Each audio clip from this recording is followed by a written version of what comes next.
এই বেটা, চল আমার সাথে। বলছি না কিছুই হবে না। আজকে এই পুলিশকে একটু শিক্ষা দিতেই হবে। না দোস্ত, আমি এসব ঝামেলায় পড়তে পারবো না। তোর বাবার লাখ লাখ টাকা আছে, তাই ওই পুলিশকে তুই কি করলে তোর বাবা টাকা দিয়ে তোকে ছাড়িয়ে নেবে, কিন্তু আমার বাবার এত টাকা নেই দোস্ত। আমি যাব না তোর সাথে। দেখ সাবির, যদি তুই এখন আমার সাথে না যাস তাহলেও আমি ওই পুলিশের বাচ্চাকে শিক্ষা দিবই, কিন্তু ওখান থেকে এসে তোকেও এক্সট্রিম লেভেলের মার দেব। না ভাই, আমি যাব না। পুলিশের হাতের মার খাওয়ার থেকে না হয় আমি তোর হাতে মার খাবো, তাও ভালো। তুই যা, আগে ওই পুলিশকে পিটিয়ে আয়, পরে এসে আমাকে পিটাবি। আমি ততক্ষণে তোর বাবাকে কল করে বলি যে তুই একটা পুলিশকে উদুম কেলিয়েছিস, তাই তোকে পুলিশ নিয়ে গেছে। তাহলে উনি তাড়াতাড়ি টাকা নিয়ে এখানে আসবে। আমি মৃদুল হাসান জয়, সন অফ হারুনর রশিদ। আমাকে ধরে নিয়ে যাবে এই পুলিশ। তোর কাউকে কল করা লাগবে না।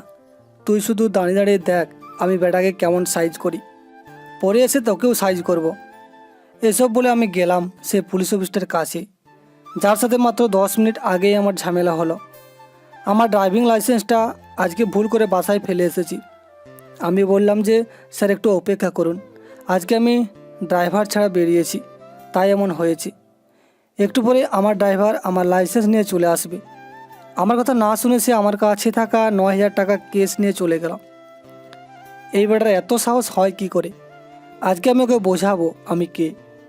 আমি পুলিশের কাছে গিয়ে আমার টাকা ফেরত চাইলাম। ততক্ষণে আমার ড্রাইভার আমার লাইসেন্স নিয়ে চলে এসেছে। লাইসেন্স দেখিয়ে টাকা ফেরত চাওয়ার পরেও লোকটার ভাব কমে না। এমন ব্যবহার করছে যেন আমি তার ঘরের চাকর। দিলাম কষে কয়েকটা থাপ্পড় বসিয়ে। সবাই তো হতভম্ব হয়ে তাকিয়ে আছে যে আমি পুলিশকে মেরেছি। আমি সাবিরকে বললাম, এই সাবির, তুই ভিডিও শ্যুট কর। সবার তো জানা উচিত যে আমাদের দেশে এখনও এমন দুর্নীতিবাজ পুলিশ আছে যারা ট্রাফিক পুলিশ হয়ে হাজার হাজার টাকা লুট করে নেয়। সাবির চট করে ভিডিও করা শুরু করে দিল। কয়েকজন পুলিশ যাও ভেবেছিল যে আমাকে মারবে, কিন্তু ভিডিও দেখে আর মারার বা ক্যামেরার সামনে আসার সাহস করতে পারল না। পুলিশ আমাকে হুমকি দিয়ে চলে গেল। আমরাও বাসায় চলে আসলাম। আসার সময় বাইকে বসে বসে সাবির আমাকে বলতে লাগলো, শালা, তোর সাথে থাকতে থাকতে একদিন আমার লাইফের 12টা বেজে যাবে। কবে যে পুলিশ বাড়ি থেকে তুলে নিয়ে যাবে তখন পুরো লাইফ শেষ। আরে মামা, চাপ নিস না। তোকে যদি কেউ তুলে নিয়ে যায় না, তাহলে আমি 10 মিনিটের মধ্যেই তোকে ছাড়িয়ে নিয়ে আনবো। নিজের চালচুলো ঠিক নেই, আবার এসেছিস আমাকে ছাড়াতে। যদি আমাকে তুলে নিয়ে যায় তাহলে আমি নিশ্চিত আমাকে তোলার 10 মিনিট আগে ঠিক তোকে তুলে নিয়ে যাবে। আর তুই জেলে একা থাকতে থাকতে বোর হয়ে গিয়েছিস, আমাকে জেলে নিয়ে যাবে। শালা, বন্ধুমহল সব করতে পারে, সব থেকে ভালো বন্ধুটাই সব থেকে বেশি বাঁশ দেয়, বুঝেছিস? আমি তোকে বাঁশ দিব না রে। অবশ্য এটা তুই ঠিকই বলেছিস যে জেলে আমি একা থাকতে পারবো না, তাই তোকে নিয়ে জেলের হাওয়া খাবো। তাতে খারাপ কি বল? আমাদের একটা ট্যুর দেওয়া হয়ে গেল। সাব্বির আমার পিঠে একটা খুশি দিল, আর আমরা দুজনে হাসতে লাগলাম। আমাদের বন্ধুত্বটা সত্যিই সুন্দর। আমার বাবা বিজনেসম্যান, টাকাওয়ালা, আর আমি তার বিগড়ে যাওয়া ভালো মনের ছেলে শাহরিয়ার। প্রায় 2 বছর ধরে বাবার ব্যবসায় আমি ঢুকেছি। এই কদিন বেশ ভালোইভাবে সামলাচ্ছি সব কিছু। কিন্তু একদিন বাবাকে বললাম যে আমি আর সাব্বির কিছুদিন এনজয় করতে চাই। সাব্বিরও আমাদের অফিসে চাকরি করে। বাবা এতে একদম আপত্তি করেনি, উল্টে আমাকে কিছু টাকা দিয়ে 2 মাস সময় দিয়েছে এনজয় করার জন্য। তারপর আমি আর সাব্বির আবার ব্যবসায় কাজে লেগে যাব। সাব্বির আমার বেস্ট ফ্রেন্ড, একদম স্কুল লাইফ থেকেই। বাবা সাব্বিরকেও খুব পছন্দ করে। একদিন আমরা সাজেক গিয়েছিলাম। সেখানে সাব্বির সহ আরও অনেক বন্ধু ছিল। আমরা একটা রেস্টুরেন্টে খাবার খেতে যাই। তখনই আমার চোখে পড়ে একটা মেয়ের দিকে। মেয়েটা দেখতে মাশাআল্লাহ অনেক সুন্দর। রাস্তায় একা হাঁটছিল, আর তার হাতে অনেকগুলো ফুল ছিল। তারপর একটা কালো গাড়ি থেকে এসে তাকে নিয়ে গেল, একদম যেন রানীর মতো করে। আর সেই মেয়েটার চোখেও মুখেও একটু আদুরি এবং অহংকারী ভাব ফুটে উঠেছিল। আমি সাবিরকে টান দিয়ে নিয়ে একটা গাড়িতে করে সেই কালো গাড়ির পিছনে করতে লাগলাম। তখন দেখলাম আমরা যেই হোটেলে উঠেছি এই মেয়েও সেই হোটেলেই উঠছে। আমি সাবিরকে বললাম, দোস্ত, এটাই তোর ফিউচার ভাবি মনে হয়, একেই আমার চাই। কীভাবে কী করবি আমি জানি না। আরে ভাই, কি বলিস? হঠাৎ দেখেই প্রেমে পড়ে গেলি? মেয়েটার নাম ঠিকানা তো কিছু জানি না। আমি এসব জানি না দোস্ত, আমার একেই লাগবে, আর সব ব্যবস্থা তুই করবি। কেমনে ওর সাথে আমার সেট করাবি সেটা আমি জানি না। আচ্ছা শোন, আমার কাছে একটা প্ল্যান আছে। আমরা গিয়ে হোটেলের ম্যানেজারকে টাকা খাইয়ে মেয়েটার নাম ঠিকানা সব জোগাড় করব। পরে এই মেয়ে কেমন তা জানার জন্য এর পিছু করব। স্বভাব চরিত্র সব দেখে তারপরে এর সাথে তোর বিয়ে বা ভবিষ্যতে কোনো সম্পর্ক হবে কি না তা ঠিক করব। কিন্তু যদি সব জানার পরে এই মেয়েকে আমার পছন্দ না হয় তাহলে তোর সাথে এর কিচ্ছু হবে না। কেন কেন? বিয়ে আমার, বউ আমার, ভবিষ্যৎ আমার, প্রেম আমার, তাহলে তোর পছন্দ হওয়া লাগবে কেন? আরে বেটা, তোর মা মানে আমার মা, তোর বাবা মানে আমার বাবা, তোর বোন মানে আমার বোন, তাহলে তোর বউ মানে আমার বউ, তাই না? তাই বউ পছন্দ না হলে তো আর বিয়ে করা যাবে না। ওরে শালা, মেয়েকে মাত্র দেখলাম, এখনও নাম ঠিকানা জানি না, আর তুই এখন থেকেই আমার বউকে নিজের বউ বলছিস? শালা, তোর ওই জায়গায় এমন লাথি দিব না যে তোর বংশের বাতি নেমে যাবে। আগে নিজেরটা চেক কর ভাই। আমার বংশের বাতি পরে নিবাস, তোরটা তো দেখা যাচ্ছে, মানে তোর গেট তো খোলা। আমি আগে আমার প্যান্টের চেন লাগিয়ে নিলাম, তারপর দুজনে হাসতে লাগলাম। আমাদের বন্ধুত্ব এমনই। এরপর আমরা গেলাম হোটেলের ম্যানেজারের কাছে। সে প্রথমে এভাবে কারো নাম ঠিকানা দিতে চাইলো না, কিন্তু পরে টাকা অফার করার পর আর মেয়েটাকে আমি ভালোবাসি বলে ফেলেছি এটা বলার পর লোকটা রাজি হলো। সেখানে দেখলাম মেয়েটার নাম নীলা রহমান, বাসা ঢাকা। দেখলাম ওর বাসা গুলশানে, আর আমার বাসা তো গুলশান 1 নম্বরে। এতদিন এই মেয়ে আমার চোখে কেন পড়েনি রে বাবা? তাহলে তো কবেই বিয়ে করে ফেলতাম। তারপর মোবাইল নাম্বারটাও নিয়ে নিলাম। সেদিন সারা রাত আর ঘুম হলো না। সকালে উঠে নীলার বেরোনোর জন্য অপেক্ষা করতে লাগলাম। কিছুক্ষণ পর দেখলাম নীলা বের হচ্ছে। তার সাথে হোটেলের একটা ছেলের সাথে ধাক্কা লাগাতে সে ধাম করে থাপ্পড় মেরে দিল ছেলেটাকে। সাব্বির বলল, ওরে শাহরিয়ার, দেখ দেখ কি তেজ! ছেলেটার সাথে সামান্য ধাক্কা লাগাতে একদম থাপ্পড় মেরে দিল, তার উপর যেইভাবে ছেলেটাকে অপমান করছে। তাই তো দেখছি রে, এত বাজে কথা বলার কি আছে ছেলেটাকে? ছেলেটা তো সরি বলছে, ইটস ওকে বলে চলে গেলেই হয়। আমি বলেছিলাম না তোকে, এই মেয়ের বড্ড অহংকার। মনে হয় তার বাবার অনেক টাকা, তাই এত অহংকারী। ঢাকা গিয়ে এই মেয়ের বাবার খোঁজ লাগাতে হবে। হ্যাঁ রে, এ তো গরিবদের সহ্যই করতে পারে না। এরকম অহংকার থাকলে তো হবে না, বুঝলি সাব্বির? এই মেয়ের অহংকার ভাঙতে হবে। এদিকে নীলা ছেলেটাকে বলছে, এই ছোট লোকের বাচ্চা, দেখে চলতে পারিস না? আমার গায়ে ধাক্কা দিস তুই? সুন্দরী মেয়ে দেখলেই গায়ে ঢলে পড়তে মন চায়, তাই না? জানিস তুই যে জামাটায় ধাক্কা দিয়েছিস তার দাম কত? এটার দাম তো সারা মাসের বেতনের চেয়েও বেশি। বারবার সরি বলা বন্ধ কর। তোর এই সরি দিয়ে আমার কি হবে? এই জামা চেঞ্জ করে তারপরে বের হতে হবে আমাকে। যা এখান থেকে। এসব বলে নীলা চলে গেল তার রুমে ড্রেস চেঞ্জ করতে। আমি এসে ছেলেটাকে বললাম যেন নীলার কথা কিছু মনে না করে। ছেলেটা বলল তাদের নাকি এসব শুনে অভ্যাস আছে। এমন অনেক বড়লোক মেয়ে আছে যারা মানুষের সাথে ঠিক মতো ব্যবহার করতে জানে না। কথাটা শুনে আমার বেশ খারাপ লাগলো, কারণ সত্যিই তো নীলার ব্যবহার অত্যন্ত খারাপ, খুব অহংকারী মেয়ে। এর কিছুক্ষণ পরেই নীলা চেঞ্জ করে আবারও বের হলো। আমি আর সাব্বির নিজেদের মুখ ঢেকে নিলাম যেন নীলা দেখতে না পাই। তারপর নীলা গাড়ি নিয়ে বের হলে আমরাও বের হলাম নীলার পিছু করতে। নীলা একটা জায়গায় গাড়ি দাঁড় করালো, যেখান থেকে পাহাড়গুলো খুব সুন্দরভাবে দেখা যাচ্ছে। সে এসে একটা বেঞ্চে বসলো। পুরো 3 ঘন্টা যাবৎ সেখানে বসেছিল। আমি আর সাব্বিরও ওখানেই বসেছিলাম আশেপাশের একটা দোকানে। একটু ঘোরাঘুরি করলাম যেন নীলা আমাদের নোটিস না করতে পারে। সেখানে নীলা অনেকক্ষণ কান্না করলো। তারপর আবার একজন মহিলা তার কাছে ভিক্ষা চাইতে গেলে সে সিটকে দূরে চলে যায় আর বলে, ভিক্ষা করে খান, লজ্জা করে না? আপনার তো হাত পা সবই আছে, তাহলে ভিক্ষা করেন কিসের জন্য? হ্যাঁ, যত সব। এটা বলেই চলে গেল। তার 3 দিন পর আমরা ঢাকায় চলে এলাম। তখনও আমাদের 2 মাস ছুটি থেকে 1 মাস 20 দিন আছে। আমি বাসায় ফিরেই আগে বাবাকে নীলার ব্যাপারে বললাম, বাবা তোমাকে একটা কথা বলবো। আমি জানি তুমি আমার মতের বাইরে যাবে না, তাও কেন যেন তোমাকে সাহস হচ্ছে না বলার। তুই আবার কবে থেকে আমাকে ভয় পেতে শুরু করলি রে? বল, কি বলবি? আসলে বাবা, আমি সাব্বির আরও কিছু ফ্রেন্ড সাজেক গেলাম না।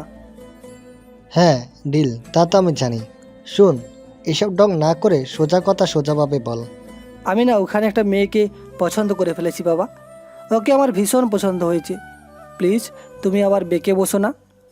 কি, মেয়ে পছন্দ করে ফেলেছিস তুই? কিন্তু আমি যে আমার বন্ধুর মেয়ের সাথে বিয়ের কথা বলে আসলাম আজকে। কি বলছো বাবা এসব? আমি ওই মেয়েকে ছাড়া অন্য কাউকে বিয়ে করতে পারবো না। তুমি তোমার বন্ধুর মেয়ের সাথে বিয়ে ভেঙে দাও, বলো যে আমি অন্য মেয়েকে পছন্দ করি। কিন্তু শারিয়ার, আমি এটা বললে আমার প্রাণপ্রিয় বন্ধু কী ভাববে বল? আমার মান সম্মান থাকবে? বাবা প্লিজ এরকম করো না। তোমার মান সম্মান রাখার জন্য যদি আমি ওই মেয়েকে বিয়ে করেও নিই, তাহলে আমি কি সুখী থাকতে পারবো না বাবা? আমি তোমার একমাত্র ছেলে, 12 বছর বয়সে মা হারিয়েছি। তখন থেকে আমাকে খুশি করার জন্য কি না করেছো তুমি। আর আজকে আমার জীবনের সবচেয়ে বড় সিদ্ধান্তটাই তুমি এমন করছো। কিন্তু সে মেয়ে কে, কোথায় থাকে, তার বংশ কি, এসব তো আমরা জানি না, তাই না? তার চেয়ে তুমি আমার বন্ধুর মেয়েকে বিয়ে করে নাও। বাবা আজকে তুমি আমার পছন্দকে গুরুত্ব না দিয়ে ওই মেয়ের সাথে বিয়ে দিলে আমি কখনো ভালো থাকবো না। পারবে তো সারা জীবন আমাকে এভাবে দেখতে?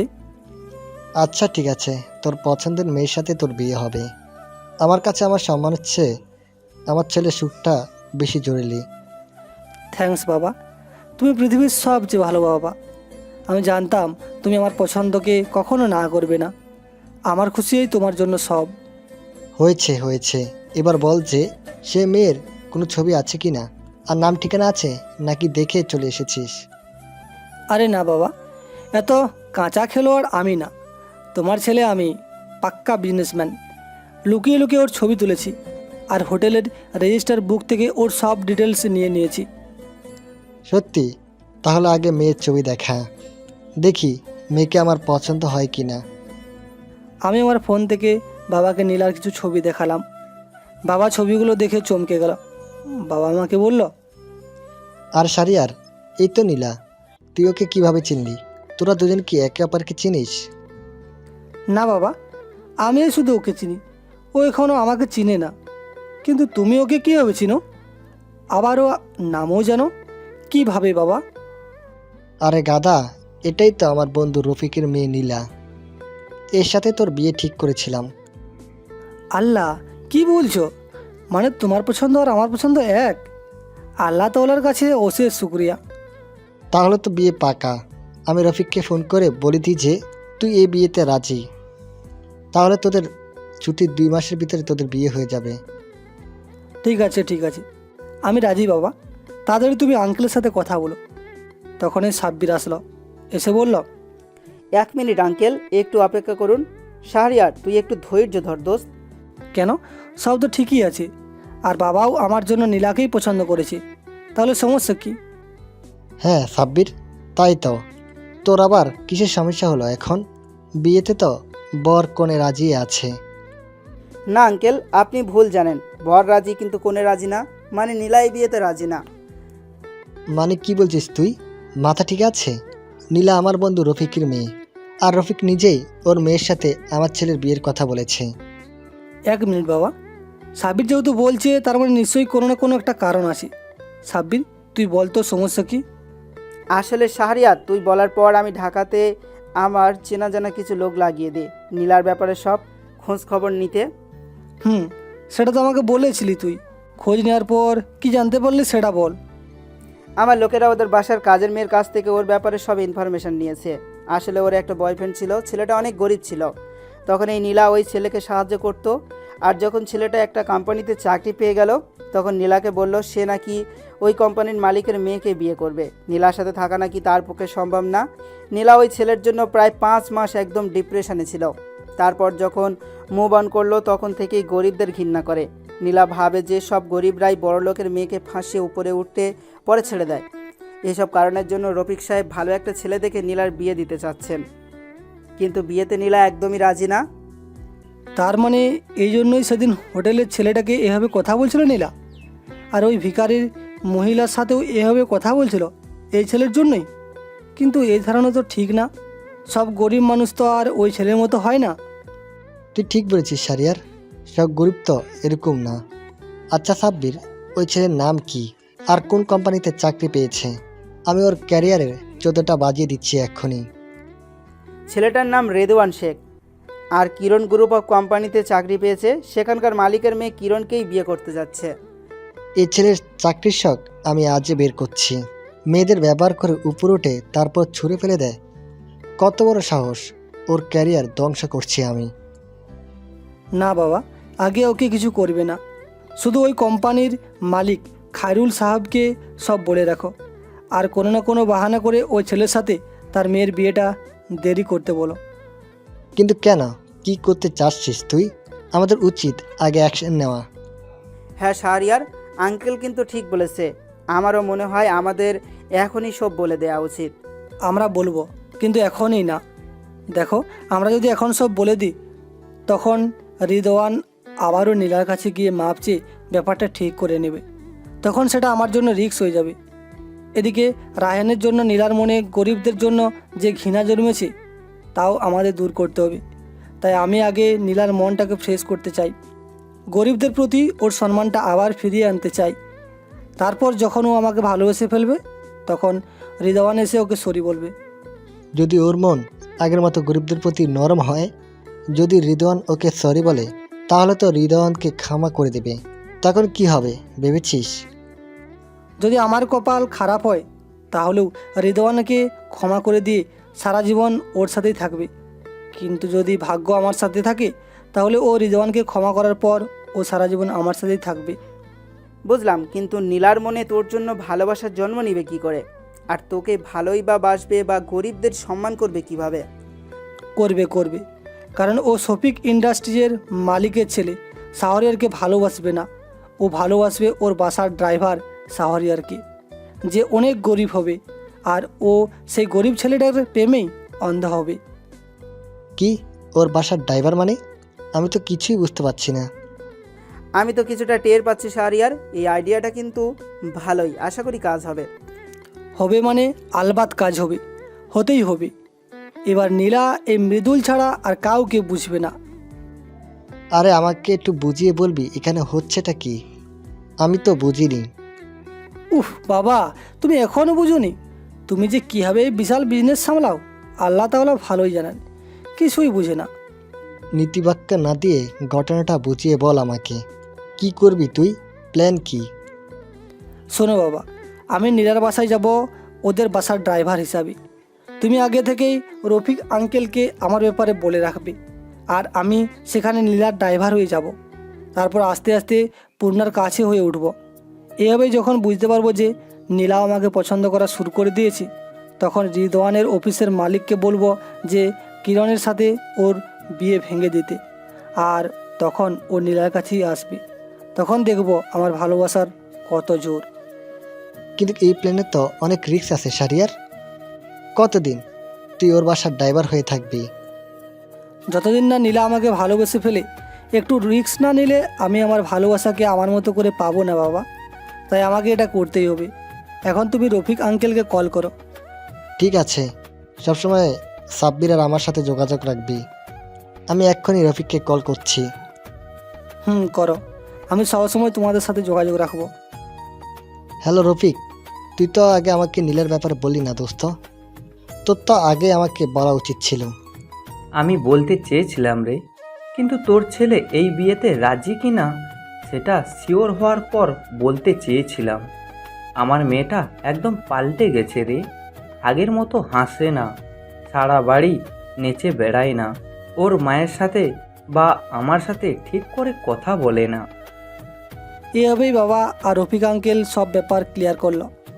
এদিকে আমি আর সাব্বিরও কিছু কথা সেরে নিলাম। তারপর রফিক আঙ্কেল আমার সাথে কথা বলতে চাইলো। আমি ফোনটা নিলাম। আসসালামু আলাইকুম আঙ্কেল, আমি শাহরিয়ার বলছিলাম, ভালো আছেন? ওয়ালাইকুম সালাম। হ্যাঁ বাবা, ভালো আছি। দেখো বাবা, আমার মেয়েটাকে ঠিক করে দাও। আমি চাই ওর একটা সংসার হোক, ও যেন সুন্দর একটা লাইফ লিড করে, কিন্তু ও আস্তে আস্তে নিজেকে শেষ করে দিচ্ছে। আমি এটা মানতে পারছি না। আঙ্কেল, আপনি একদম চিন্তা করবেন না, আমি আছি তো। আমি নীলাকে একদম আগের মতোই করে তুলব। তারপর আমি আঙ্কেলের সঙ্গে আরও কিছু কথা বলে কলটা কেটে দিলাম। আর কল কেটে দেওয়ার পরে আমি আবারও সাব্বিরের সঙ্গে কিছু আলোচনা করতে লাগলাম।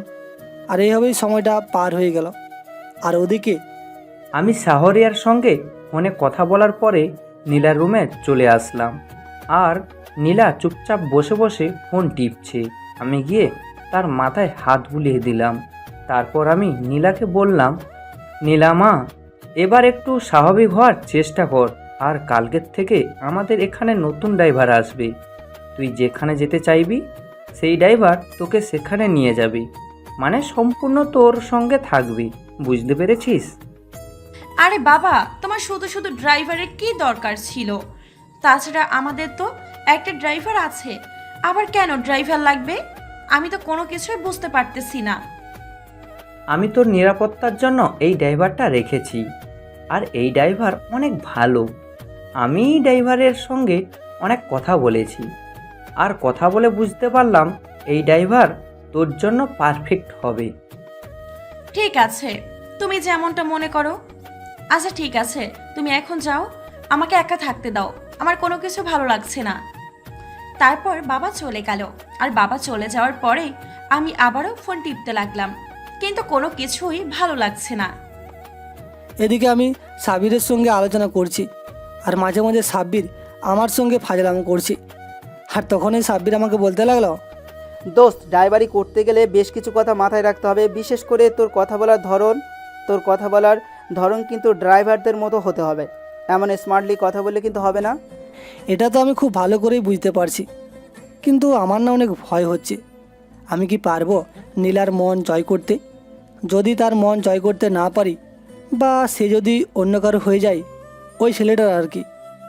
আরে ভাই, এত কাহিনী করার কি আছে? কপালে যা আছে তাই হবে। কিন্তু আমাদের তো চেষ্টা করতে হবে, তাই না? চেষ্টা করতে পারিস। আর তোর সঙ্গে শুধু আমি না, আঙ্কেল আর নীলার বাবা রয়েছে। তারপর এইভাবে সময়টা পার হয়ে গেল। পরদিন সকালবেলা আমি ঘুম থেকে উঠে ফ্রেশ হয়ে খাবার খেয়ে নিলাম।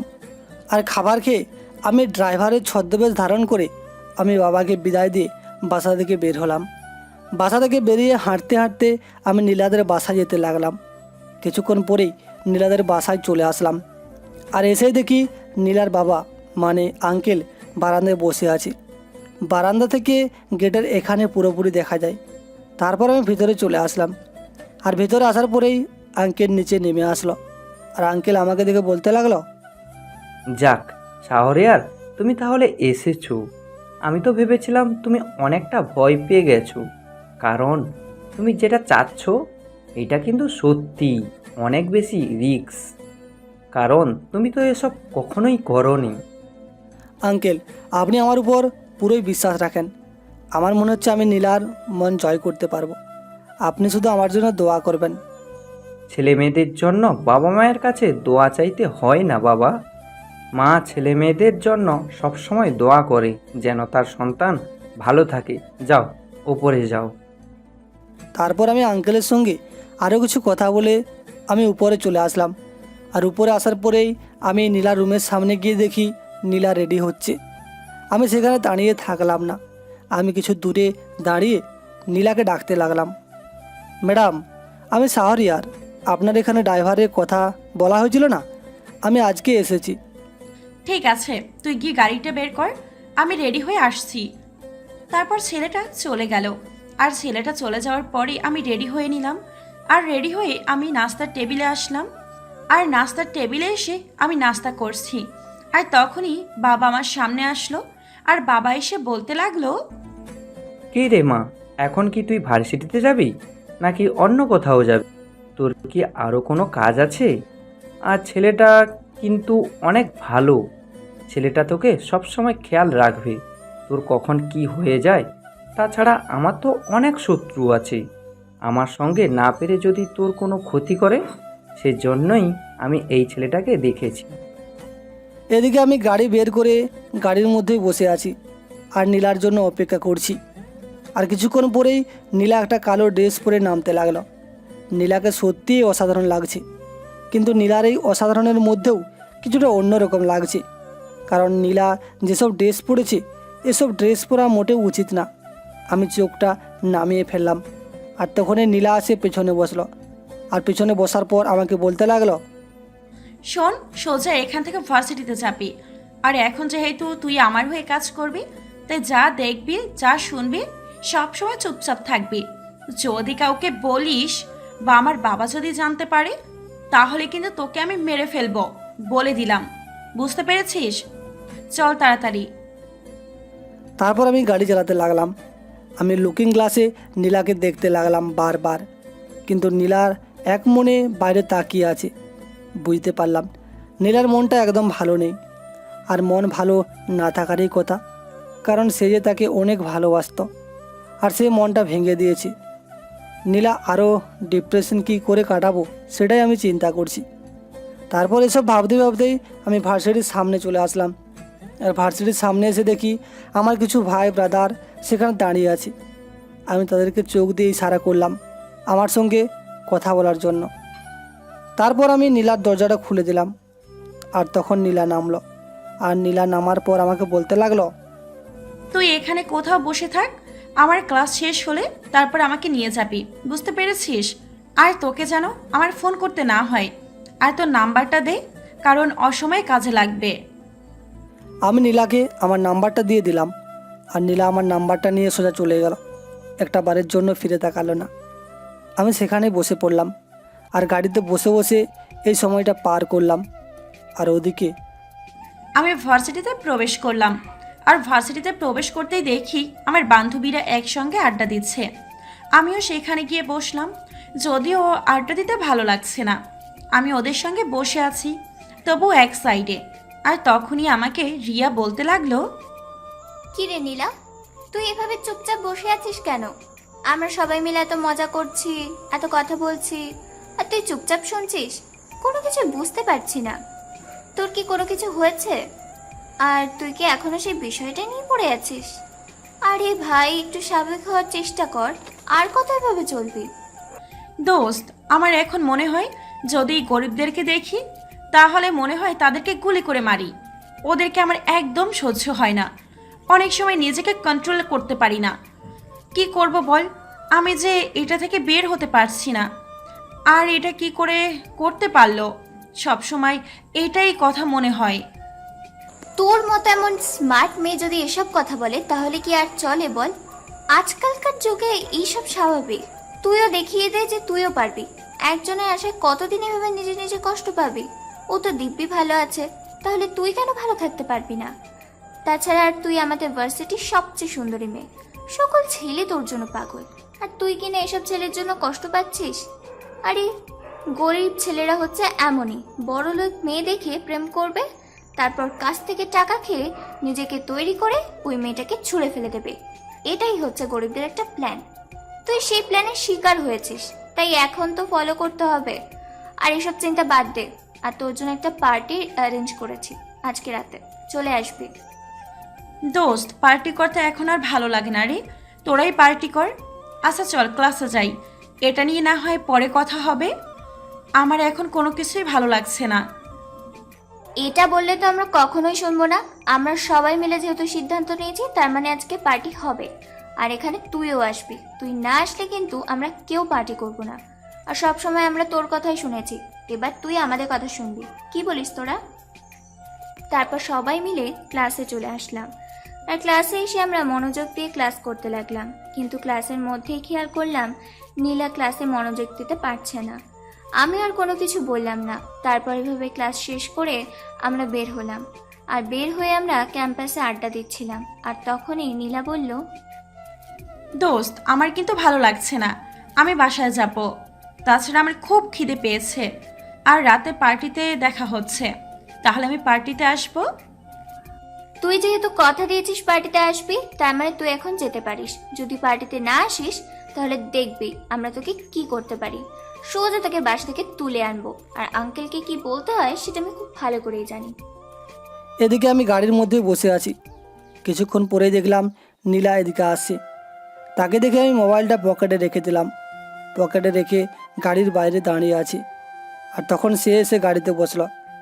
গাড়িতে বসার পরে আমাকে বলতে লাগলো, একটু পার্কের দিকে যা, ওখানে আমার একটা কাজ আছে, বাসায় পরে যাব। আর আমি যে পার্কে যাই এটা তুই কিন্তু বাবাকে কখনোই বলবি না। আর শুধু পার্কের না, আমি যেখানেই যাই তুই এটা বাবাকে কোনো দিন বলবি না। যদি বলিস তাহলে আমার চেয়ে খারাপ কেউ হবে না, বুঝতে পেরেছিস? ম্যাডাম, আমি গরিব মানুষ, আমি কেন আপনার ব্যাপারে কথা বলতে যাব? আমি ওইরকম না, আমি আমার মতো আছি। আপনার যেটা ইচ্ছা আপনি সেটাই করবেন, কারণ আমি তো আপনার কাজ করি, তাই না? এই কথা বলার পরে নীলা কোনো কথা বলল না। তারপর আমি পার্কের দিকে চলে আসলাম, আর পার্কে এসে আমি গাড়িটা সাইড করলাম। গাড়িটা সাইড করার পরে নীলা সে যেতে লাগলো, আমি তার পিছনে পিছনে যেতে লাগলাম। কিছুক্ষণ পরে নীলা একটা বেঞ্চে গিয়ে বসলো, আমি কিছুটা দূরে দাঁড়িয়ে আছি। হঠাৎ করে দেখলাম একটা ছেলে এসে তার পাশে বসলো, আর তখনই নীলা ছেলেটার দিকে তাকালো, আর ছেলেটার দিকে তাকাতেই ছেলেটা নীলাকে দেখে বলতে লাগলো, কি গো সুন্দরী, তুমি একা একা এখানে যে বসে আছো, তোমার কি ভাতার আসবে নাকি? তোমার ভাতারের জন্য অপেক্ষা করে লাভ নেই, সে তো আসতে অনেক দেরি হবে। আজকে না হয় তুমি আমাকেই সময় দাও। দেখ, কোনো বিরক্ত করবি না, আমি এখানে এমনিতেই বসে আছি, যেখান থেকে এসেছি সেখানেই চলে যা। আর তুই জানিস তুই কার সামনে বসে কথা বলছিস সেসব?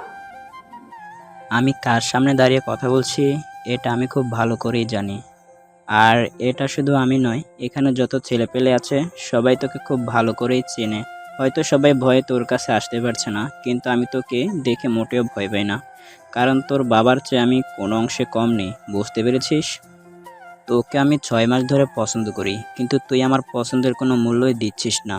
তোকে একদিন এমন কাজ করে দেব যে তুই কাউকে মুখ দেখাতে পারবি না। দেখ, আরেকটা যদি এসব কথা বলিস তাহলে কিন্তু আমার চেয়ে খারাপ কেউ হবে না। আমি কিন্তু সোজা বাবাকে গিয়ে বলবো, আর তখন তোদের কি অবস্থা হবে সেটা তুই নিজেও ভাবতে পারছিস না। তুই কি মনে করেছিস তোর বাবার একাই পাওয়ার আছে? আমার কোনো পাওয়ার নেই। তোকে চাইলে এখান থেকে তুলে নিয়ে গিয়ে জঙ্গলে ফেলে পুরো শেষ করে দিতে পারি, কিন্তু সেটা কেন করালাম না জানিস? কারণ তোকে আমি সময় দিচ্ছি, কারণ আমি তোকে ভালোবাসি। যদি আমার ভালোবাসা মেনে না নিস তাহলে তোকে পুরো শেষ করে দেব, কাউকে মুখ দেখাতে পারবি না, আত্মহত্যা ছাড়া তোর কোনো পথ থাকবে না। কুত্তার বাচ্চা, তোর কি বাসায় মা বোন নেই? এই বলেই আমি একটা থাপ্পড় মারলাম, আর থাপ্পড় মারার পরে রায়হান আমার হাতটা ধরে ফেললো, আর হাত ধরার পরে আমি হাত ছুটানোর চেষ্টা করছি, আর তখনই ও কোথা থেকে ড্রাইভার এসে তাকে একটা থাপ্পড় মারলো, আর থাপ্পড়টা মারার পরে রায়হান আমার হাত ছেড়ে দেয়। আর তখন ড্রাইভার শাহরিয়ার বলতে লাগলো, মেয়েদের সঙ্গে কীভাবে কথা বলতে হয় সেটাকে তুই ভুলে গিয়েছিস। আজকে তোকে বোঝাবো যে মেয়েদের সঙ্গে কি করে কথা বলতে হয় আর কি করে সম্মান করতে হয়। তোর বাবা মা তোকে শিক্ষা দিতে পারেনি, তাই না? আমি তোকে শিক্ষা দেব। হাজার হলেও তুই আমার ছোট ভাই, আর ছোটদের শিক্ষা দিতে হয়। এদিকে আয়, এদিকে আয় তুই। ম্যাডাম, আপনি এখানে বসেন। আমি ছেলেটাকে ধরে গাড়ির কাছে নিয়ে আসলাম, আর গাড়ির কাছে আসতেই আমি ছেলেটাকে নাকে মুখে একটা ঘুষি দিলাম, আর ছেলেটাও আমাকে মারতে চাইলো, কিন্তু আমার সঙ্গে পারলো না। আমি কয়েকটা নাকে ঘুষি দিতেই নাক থেকে রক্ত বেরোতে লাগলো, আর তখন আমি বলতে লাগলাম, ভালোবাসার প্রমাণ এভাবে দিতে হয় না, বুঝতে পেরেছিস? ভালোবাসার মানুষের শুধুমাত্র ভালোবাসা যায়, তাকে কখনোই ক্ষতি করা যায় না। আর তুই জানিস তুই কার দিকে হাত বাড়িয়েছিস? তুই এই শাহরিয়ার রহমানের হবু বইয়ের গায়ে হাত দেওয়ার চেষ্টা করছিস। আমি থাকতে তুই এই কাজ করতে পারবি? তুই ভাবলি কী করে? তুই জানিস আমি কে? তুই শাহরিয়ার গ্রুপ অফ ইন্ডাস্ট্রির মালিকের ছেলে শাহরিয়ার রহমান না? যদি আমি আগে জানতাম যেটা তোর, তাহলে আমি এখনই তাকে তুলে নিয়ে যেতাম। তোদের কারণে আমার ব্যবসা লস যাচ্ছে। আরে, ব্যবসার হিসাব তো আলাদা। তোর কত বড় সাহস, তুই নীলার গায়ে হাত তোলার চেষ্টা করেছিস। সেখানে আমি আজ পর্যন্ত তার চোখে চোখ রেখে কথা বলিনি, সেখানে তুই হাত দেওয়ার চেষ্টা করেছিস আর উল্টাপাল্টা কথা বলছিস। তুই তাকে জঙ্গলে নিয়ে যাবি? তোকে আজকে আর বাঁচায় কে? হ্যাঁ, এই বলে আমি তাকে মারতে লাগলাম, আর মারতে মারতে আধমারা করে ফেললাম। চারিদিকে লোকজন জড়ো হচ্ছে। তারপর রায়হান আমার পায়ে ধরে ক্ষমা চেয়ে তাড়াতাড়ি করে চলে গেল, আর আমি সেখানে কিছুক্ষণ পরে তাকিয়ে দেখলাম নীলা একা একা বসে নদীর পাড় দেখছে। আমি গিয়ে নীলার পাশে দাঁড়িয়ে বলতে লাগলাম, ম্যাডাম, নদীর দিকে তাকিয়ে দেখে কোনো লাভ নেই, কারণ নদীটা তো অনেক আগেই শেষ হয়ে গেছে। আজকালকার মধ্যে ঢাকায় নদী বলতে কোনো কিছু নেই। যদি প্রকৃতিটাকে খুব ভালো করে দেখতে চান তাহলে ঢাকার বাইরে যেতে হবে, তাহলে দেখবেন আপনার মনটা এমনিতেই হালকা হয়ে গেছে। ম্যাডাম, আল্লাহ তাআলার সৃষ্টি সত্যিই অন্যরকম, যেটা মনে হয় আপনি দেখেননি। যদি আল্লাহ তাআলা সৃষ্টি দেখতেন তাহলে দেখবেন আপনার মনটা অনেক ভালো হয়ে যাবে। তোকে অনেক ধন্যবাদ রে, কারণ তুই না থাকলে হয়তো ছেলেটা অনেক কিছুই করতে পারতো। আর এখন বুঝেছি বাবা তোকে এজন্যই পছন্দ করে। ম্যাডাম, এটা তো শুধুমাত্র সামান্য কাজ করেছি। আপনার জন্য আমি আমার নিজের জীবনটাও দিতে পারবো, কোনো সমস্যা নেই। আপনার জন্য আমি আমার নিজের জীবনটা উৎসর্গ করতে পারি। তুই আমার জন্য নিজের জীবন উৎসর্গ করতে পারিস? মানে তুই তো আমাদের এখানে কাজ করিস, আর মালিকের জন্য তুই নিজের জীবনটা দিয়ে দিবি? ম্যাডাম, আপনাদের কারণেই তো আমি চাকরিটা পেয়েছি, তাই না? আর যদি আমাকে চাকরিটা না দিতেন তাহলে কি আমি খাবার খেতে পারতাম? হয়তো আপনাদের এটা দয়া। ঠিক আছে, চল এখন বাসায় যাই। এই বলেই আমি গাড়িতে উঠলাম। আর গাড়িতে উঠে আমি ছেলেটার দিকে একবার তাকালাম।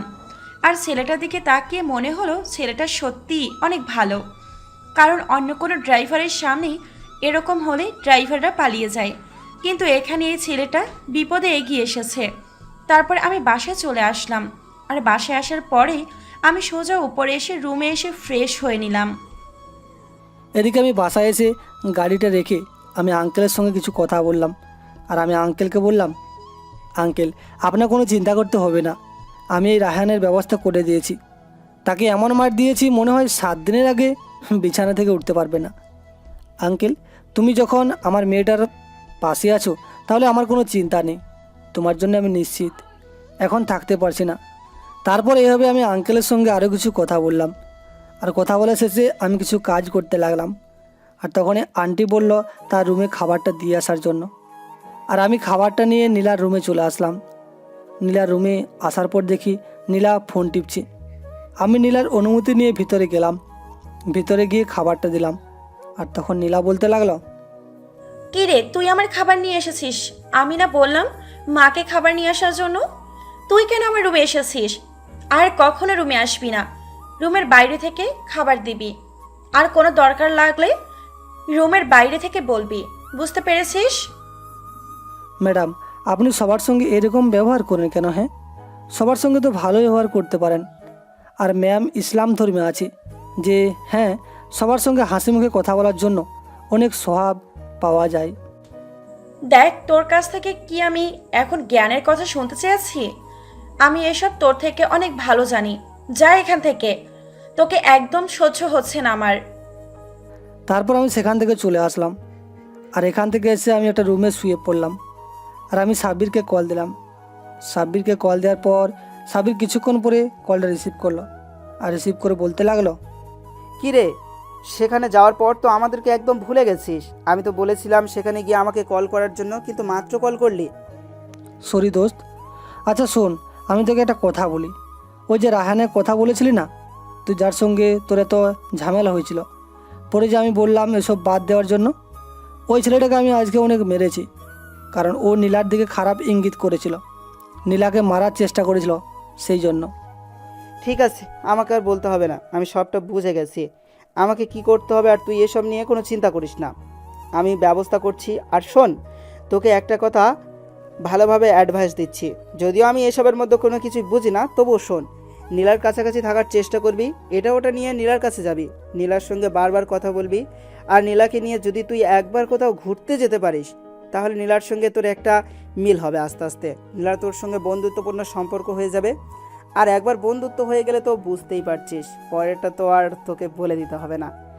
হ্যাঁ, আমি বুঝতে পেরেছি। যাক, একটা ভালো বুদ্ধি দিলি এতদিনে। আচ্ছা শোন, একটু অফিসে গিয়ে সময় দিস, কারণ সেটা তো বুঝতেই পারছিস আমি একটা কাজে আছি। আর বাবাকে এখন ফোন করতে পারবো না। তুই বাবাকে বলিস আমি এখানে খুব ভালোই আছি, বুঝতে পেরেছিস?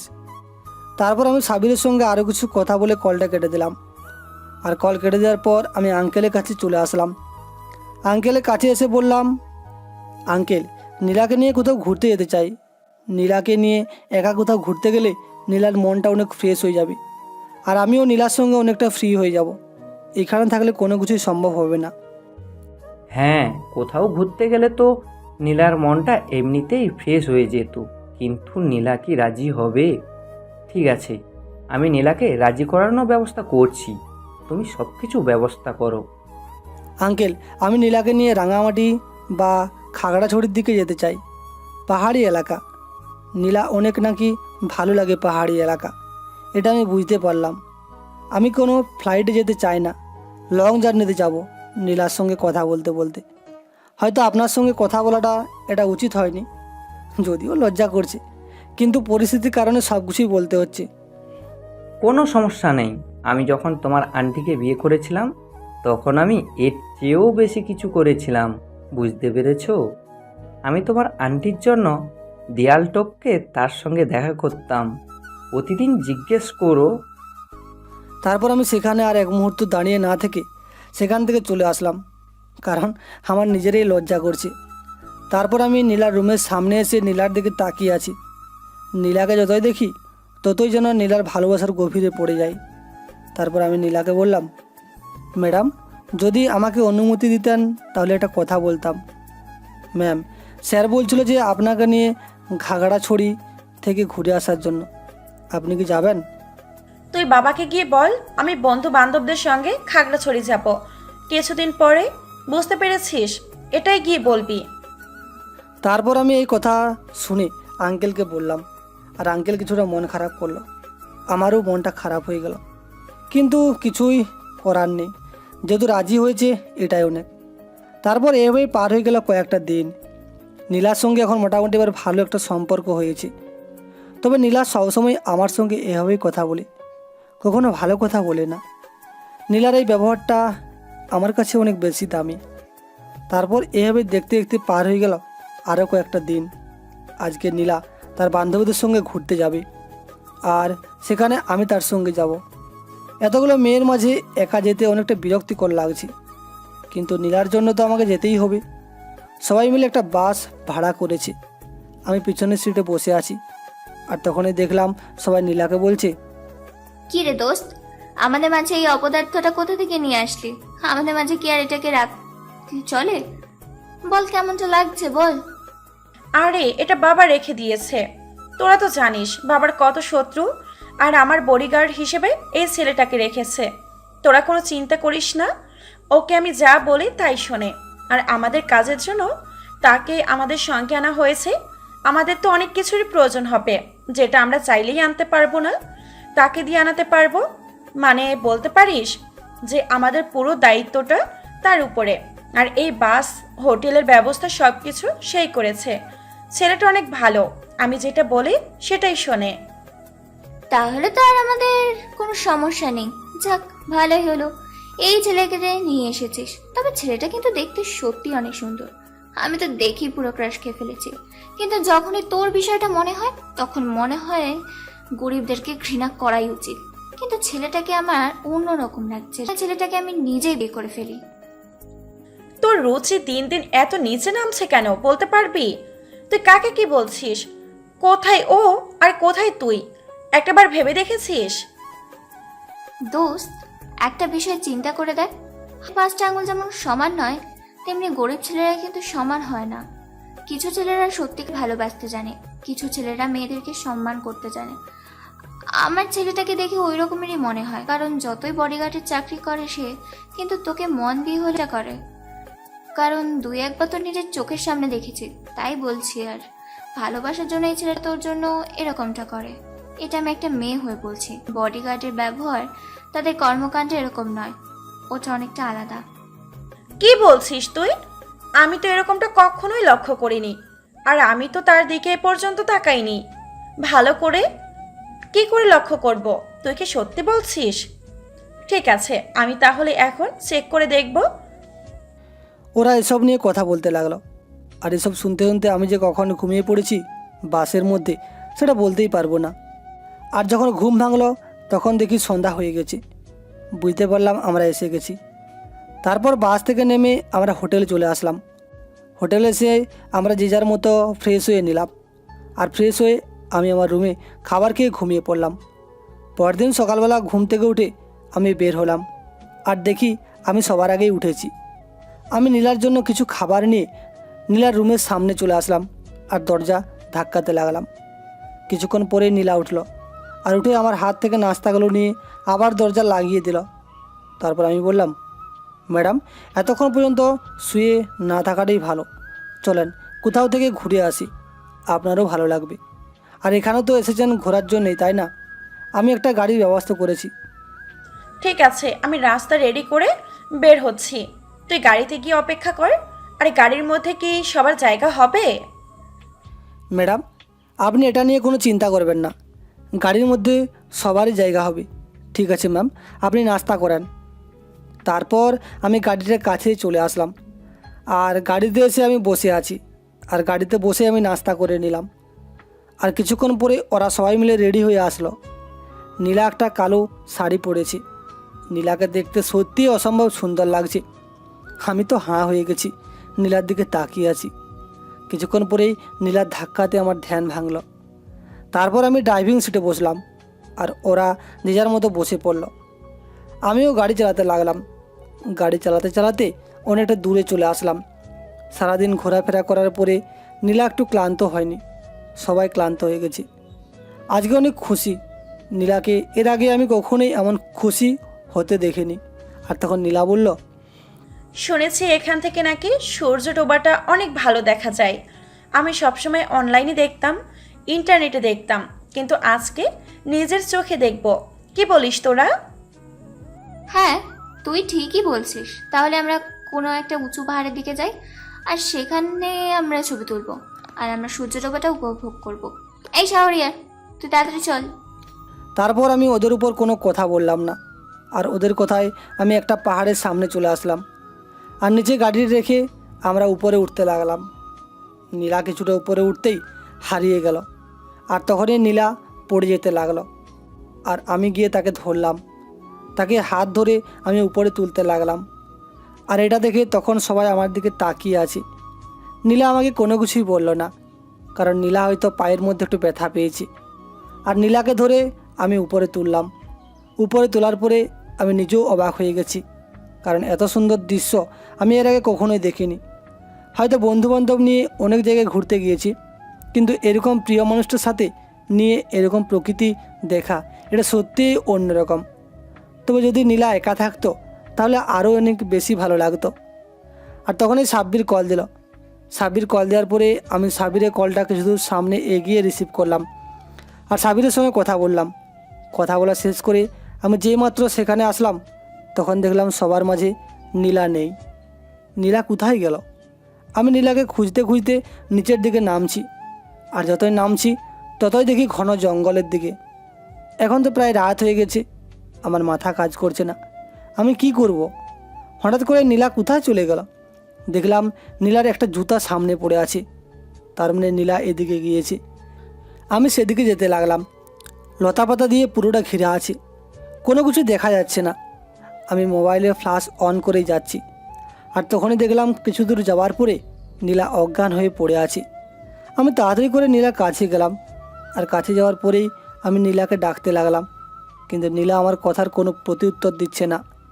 নীলা অজ্ঞান হয়ে গেছে, হয়তো এখান থেকে ঘুরে পড়ার পরেই অজ্ঞান হয়ে গেছে ভয় পেয়ে, কারণ শরীরের মধ্যে ময়লা লেগে আছে। আমার কাছে তো পানি নেই, কি করব কোনো কিছুই বুঝতে পারছি না।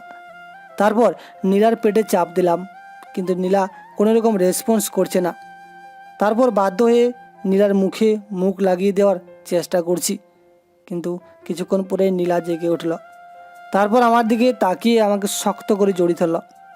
আমি নীলার এরকম অবস্থা দেখে সত্যিই অবাক হয়ে গেছি, কারণ নীলা নিজে থেকে আমাকে জড়িয়ে ধরেছে। আমি কেন জানি নিজের অজান্তেই নীলাকে শক্ত করে জড়িয়ে ধরলাম, আর এভাবে কতক্ষণ সময় পার হলো বুঝতেই পারলাম না। আর তখনই নীলার নিজেকে ছাড়লো, আর নিজেকে ছাড়িয়ে কোনো কথা বলছে না।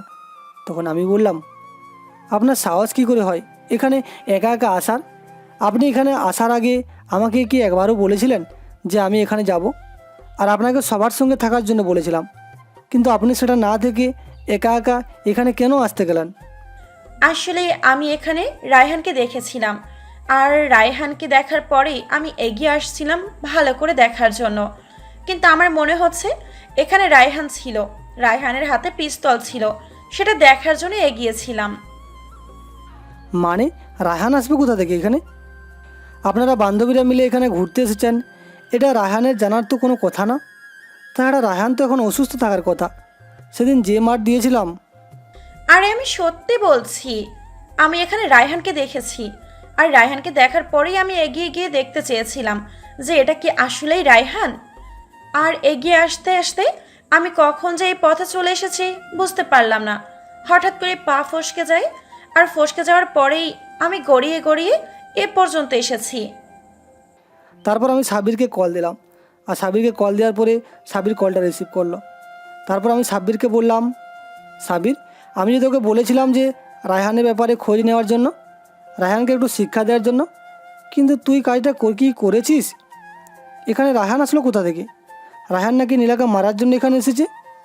আরে তুই যখন রায়হানকে খোঁজ নেওয়ার জন্য বলেছিলিস না, তখন আমি গিয়ে দেখি সে হাসপাতালে ভর্তি। তারপর আমি তাকে ছেড়ে দিই। আর তোকে তো আমি এটা নিয়েই বলেছিলাম, তুই তো তখন বললি যে থাক, আর কিছু বলার দরকার নেই। কিন্তু সে যে এতটা এগিয়ে যাবে প্রতিশোধ নেওয়ার জন্য, এটা তো আমি কখনো ভেবে দেখিনি। তারপর আমি কলটা কেটে দিলাম। আর কল কেটে দেওয়ার পরে আমি আগে হাত ধরে টেনে তুললাম নীলাকে, আর নীলা দাঁড়াতে পারছে না। তারপর আমি নিজেই কোলে করে তুলে নিলাম, আর কোলে করে তুলে নিয়ে আমি নিচে নামতে লাগলাম। তখন দেখলাম নীলা আমার দিকে এক ধ্যানে তাকিয়ে আছে। আর তখনই হঠাৎ করে কেউ যেন আমাকে পিছন থেকে গুলি করলো। আমি নীলাকে নামিয়ে দিলাম। নামিয়ে দেওয়ার পরে নীলা আমার পেছনে ঘুরে দেখে আমাকে বলতে লাগলো, আমার জন্য তোমাকে গুলি করেছে কে? কোথায় আছো? প্লিজ আমাদেরকে বাঁচাও। শাহরিয়ার, শাহরিয়ার কথা বলো, শাহরিয়ার। আমি নীলাকে এক হাত দিয়ে সাইড করে ফেললাম। আর সাইড করার পরে আমি কোমর থেকে বের করলাম পিস্তলটা। আর পিস্তলটা বের করার পরে আমি তাদেরকে গুলি করতে লাগলাম। আর এটা দেখে নীলা অবাক হয়ে গেল। আমি নীলাকে নিয়ে নিচের দিকে নামছি। আমার পিঠের উপর দিয়ে রক্ত বের হচ্ছে। একটা সময় আমি রায়হানের বুক বরাবর গুলি করে দিলাম, আর সঙ্গে সঙ্গে রায়হান পড়ে গেল। তারপর ওরা পালিয়ে গেল। তারপর আমি আর নিচে নামতে পারলাম না, সেখানেই শুয়ে পড়লাম। আমি চোখ মেলে তাকাতে পারছি না। আর তখন আমি নীলাকে বললাম, নীলা, আমি তোমাকে একটা সত্যি কথা বলতে চাই। আমার হয়তো সময় ফুরিয়ে এসেছে। আমি হয়তো তোমাকে নিজের করে পেলাম না। আসলে তুমি যা জানো সম্পূর্ণ ভুল। আমি আসলে ড্রাইভার নয়। আমি আসলে ছদ্মবেশে তোমাদের এখানে এসেছি। তোমাকে যেন আমি আমার মতো করে ভালোবাসতে পারি, তুমি যেন নিজের ভুল ধারণা থেকে বের হয়ে আসতে পারো। আর হ্যাঁ, আমি ড্রাইভার নই, আমি শাহরিয়ার গ্রুপ অফ ইন্ডাস্ট্রির মালিক শাহরিয়ার রহমান। আমি তোমাকে একদিন দেখে ভালোবেসে ফেলেছিলাম। তারপর তোমার বাবা আর আমার বাবার সঙ্গে আলোচনা করার পরে আমরা এই সিদ্ধান্ত গ্রহণ করি। তোমার বাবাও এটা চেয়েছিলেন যে আমরা যেন এক হই। এই অনুযায়ী বিয়েটাও ঠিক করা হয়েছিল, কিন্তু তুমি সেটার মধ্যে রাজি ছিলে না। আমি চেয়েছিলাম যে আমি তোমাকে পরিবর্তন করে নিজের মতো করে ভালোবাসবো। তোমার সঙ্গে যেটা হয়েছে সেটা সত্যিই অনেক অন্যায় হয়েছে, কিন্তু আমি তোমাকে সত্যিই অনেক বেশি ভালোবাসি। তোমার জন্য আমি আমার নিজের জীবন দিতে পেরেছি, এটাই অনেক। তুমি এখন নিরাপদে থাকবে। আল্লাহ হাফিজ। অনেক বিরক্ত করেছি, ভালো থেকো। শাহরিয়ারের মুখে এসব কথা শুনে আমি সত্যিই অবাক হয়ে গেলাম। আমি কান্না করছি, কারণ একটা ছেলে আমাকে এত করে ভালোবাসলো আর সে আমার জন্যই জীবন দিয়ে দিল। আমি এটা কোনোভাবে মেনে নিতে পারছি না। তারপর আমি তাড়াতাড়ি করে তার পকেট থেকে ফোনটা বের করে আমি আমার বান্ধবীদেরকে কল দিয়ে এখানে আসতে বললাম। আর তাদের সাহায্যে আমি তাকে হাসপাতালে নিয়ে আসলাম।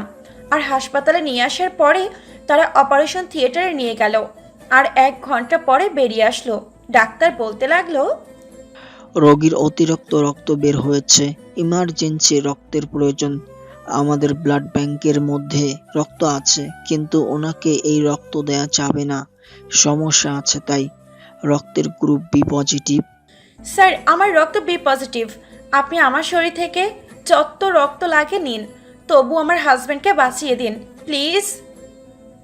ঠিক আছে, আপনি এখনই আমার সঙ্গে আসুন। আর আপনি কোনো চিন্তা করবেন না, আমরা আমাদের সাধ্যমতো চেষ্টা করছি। আর ওনাকে আমরা প্রায় মোটামুটি সবাই চিনি। উনি অনেক ভালো একজন মানুষ। আমরা সর্বোচ্চ দিয়ে চেষ্টা করছি।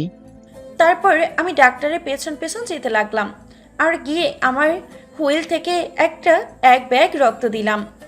আর রক্ত দেওয়ার পরে আমি কিছুক্ষণ শুয়ে থাকলাম। ডাক্তার বলেছে কিছুক্ষণ রেস্ট করার জন্য। তারপর আমি বাসায় কল দিয়ে জানিয়ে দিলাম। আর এভাবে পার হয়ে গেল বেশ কিছুটা সময়। আর ডাক্তার 2 ঘন্টা পরেই অপারেশন থিয়েটার থেকে বেরিয়ে আসলো আর আমাকে বলতে লাগলো, দেখুন, আমাদের এখানে তেমন কোনো পদ্ধতি নেই যেটা দিয়ে আরো উন্নত মানের চিকিৎসা করতে পারবো। আমরা মোটামুটি অপারেশন করে দিয়েছি, কারণ এখানে জানা থাকলেও যন্ত্রপাতি নেই। তাই ওনাকে যদি ঢাকায় নিয়ে যাওয়া হয় আর ঢাকায় নিয়ে গিয়ে ভালো চিকিৎসা করেন, তাহলে উনি সুস্থ হতে পারেন। আমরা এর চেয়ে বেশি কিছু করতে পারবো না। দয়া করে আপনি আজকের মধ্যে টাকা নিয়ে যান। তারপর আমি ফ্লাইটে করে তাকে নিয়ে ঢাকা চলে আসলাম। আর ঢাকায় এসে আমি তাকে ভর্তি করলাম। আর বাবা মা আর শাহরিয়ারের বাবা মা বন্ধু সবাই এসেছে। আমি আর নামাজ আদায় করে আল্লাহর কাছে দোয়া করছি, যে মানুষটা আমাকে এতটা ভালোবেসে আমাকে আঁকড়ে রাখতে চেয়েছিল, শেষ পর্যন্ত কিনা আমার জন্য নিজের জীবনটাও ছোট করে দিতে চেয়েছিল, সে মানুষটাকে কি করে হারিয়ে ফেলি। আমিও তাকে ভালোবাসবো, নিজের মতো করে ভালোবাসবো। আর তখনই বাবা পেছন থেকে আমাকে বলতে লাগলো, কি রে মা, এত চিন্তা করছিস কেন? আল্লাহ তাআলা তোর ইচ্ছাটা হয়তো পূরণ করবেই, তুই কোনো চিন্তা করিস না। ডাক্তার তো অপারেশন থিয়েটারে আবার নিয়ে গেছে, তুই কোনো চিন্তা করিস না। শাহরিয়ার সুস্থ হয়ে যাবি। আমার ছেলেটা যদি কিছু হয়ে যায় তাহলে আমি কী নিয়ে বাঁচবো বল? আমার একমাত্র সন্তান, তাকে আমি সবসময় বন্ধুর মতো দেখেছি। যা চেয়েছে তাই দিয়েছি। আমার জানা সত্ত্বে ও কারো ক্ষতি করে না, সবসময় মানুষের পাশে থাকার চেষ্টা করে। আমার ছেলে যদি কিছু হয়ে যায় তাহলে আমি সবাইকে শেষ করে দিব। কিরে, তুইও এই সব কথা বলছিস? তুই যদি এভাবে ভেঙে পড়িস তাহলে ভাবির কি অবস্থা হবে একবার ভেবে দেখেছিস? এইদিকে আমার মেয়েটার অবস্থা খারাপ, আমাদের তো শক্ত থাকতে হবে, তাই না? একটু ধৈর্য ধর, আল্লাহর কাছে দোয়া কর, আল্লাহ তাআলা নিশ্চয়ই আমাদের দোয়া কবুল করবেন। আজ প্রায় 3 দিন পর তার জ্ঞান ফিরল। আমি তাড়াতাড়ি করে ডাক্তারকে ডাকলাম আর ডাক্তার চলে আসলো। আর ডাক্তার চেক করে বলতে লাগলো, আলহামদুলিল্লাহ, যাক, অবশেষে 3 দিন পর রোগীর জ্ঞান ফিরল। আমরা তো প্রায় আশা ছেড়ে দিয়েছিলাম, শুধুমাত্র আল্লাহ তাআলা হয়তো নিজের হাতে তাকে রক্ষা করে গেছেন। এদিকে আমার জ্ঞান ফিরতে দেখি নীলা বাবা মা, নীলার বাবা মা সবাই কান্না করছে। আর সাব্বিরই এক কোণায় বসে বসে কান্না করছে। আমি সাব্বিরের উদ্দেশ্য করে বললাম, কী রে দোস্ত, তুই এভাবে মেয়েদের মতো কান্না করছিস কেন? তুই এত শক্ত একটা মানুষ, তবুও তুই কান্না করছিস? এই যে দেখ, আমি ঠিক আছি। সে এসে আমাকে শক্ত করে জড়িয়ে ধরল। আমিও হালকা করে সাব্বিরকে জড়িয়ে ধরলাম। যদিও অনেক ব্যথা, আসলে বন্ধুবান্ধব এমনই। বন্ধুর মতো বন্ধু একজন হলেই যথেষ্ট, বন্ধু 1000টা থাকার দরকার নেই। তারপর আমি কিছুক্ষণ শুয়ে থাকলাম। আর এইভাবে পার হয়ে গেল কয়েকটা দিন। আর নীলার যত্নের কারণে আমি আরও তাড়াতাড়ি সুস্থ হয়ে গেলাম। নীলা যে আমাকে এতটা ভালোবেসে ফেলবে এটা আমি কখনোই চিন্তা করতে পারিনি। পারিবারিকভাবে আমাদের বিয়েটা হয়ে গেল। অবশ্য বিয়েটা হয়েছে নীলার কারণে, কারণ চেয়েছিলাম আরও পরে বিয়ে করতে, কিন্তু নীলার কাছে হার মানতে হলো। এখন মোটামুটি সুস্থ হয়নি এখনও। এখন আমি দাঁড়িয়ে আছি বাসর ঘরের সামনে, আর সাথে আছে সাব্বির। সে বলতে লাগলো, দোস্ত, যাই কিছু করিস না কেন, ভাবির সঙ্গে কিন্তু উল্টাপাল্টা কিছু করিস না, কারণ তুই তো এখন অসুস্থ। ভাবির সঙ্গে কোনো কিছু করতে গেলে তুই ভালোভাবে কোনো কিছু করতে পারবি না, ভাবি তোকে লাত্তি দিয়ে ফেলে দেবে। দোস্ত এসব কেন বলছিস? আমার তো লজ্জা লাগে নাকি? আচ্ছা তুই এখানে কোথাও ঘুমিয়ে পড়, আমিও ঘুমিয়ে পড়ি। অবস্থা তো আমারও খারাপ, তাই না? এই বলে আমি রুমে এসে দরজা লক করে দিলাম। আর দরজা লক করার পরে দেখলাম মানুষটা লাল শাড়ি পরে ঘোমটা দিয়ে বিছানার উপর বসে আছে। আমি 1 পা 2 পা করে সামনে এগিয়ে গেলাম। আর কিছুক্ষণ পরে সে আমাকে শক্ত করে জড়িয়ে ধরল, আর জড়িয়ে ধরে আমার বুকে মাথা রেখে কান্না করতে লাগলো। আমি কোনো কিছু বুঝতে পারলাম না। কিছুক্ষণ পরে নীলা আমাকে বলতে লাগলো, আমি তোমাকে অনেক ভালোবাসি, প্লিজ আর কখনোই আমাকে কষ্ট দিও না। সবসময় এভাবে আমাকে বুকের মাঝে আগলে রাখবে। অনেক ভালোবেসে ফেলেছি তোমাকে। আমাদের এই বাঁধন যেন কখনোই ছিন্ন না হয়। ঠিক আছে, আপনাকে আমি সবসময় ভালোবাসবো। এবার তো না হয় একটু হাসেন। আর কান্না করতে করতে এই কয়েকদিনে তো চোখের অবস্থা কী হয়েছে একবার ভেবে দেখেছেন? একবারও কি নিজেকে আয়নায় দেখেছেন? তুমি আছো না, তুমি আমার সঙ্গে থাকলে আমি সব কিছু ভুলে যাই। আচ্ছা তুমি এখানে বসো, আমি তোমার জন্য ওষুধগুলো নিয়ে আসছি। বুঝতে পারছো? একদম নড়াচড়া করবে না, চুপচাপ বসে থাকো।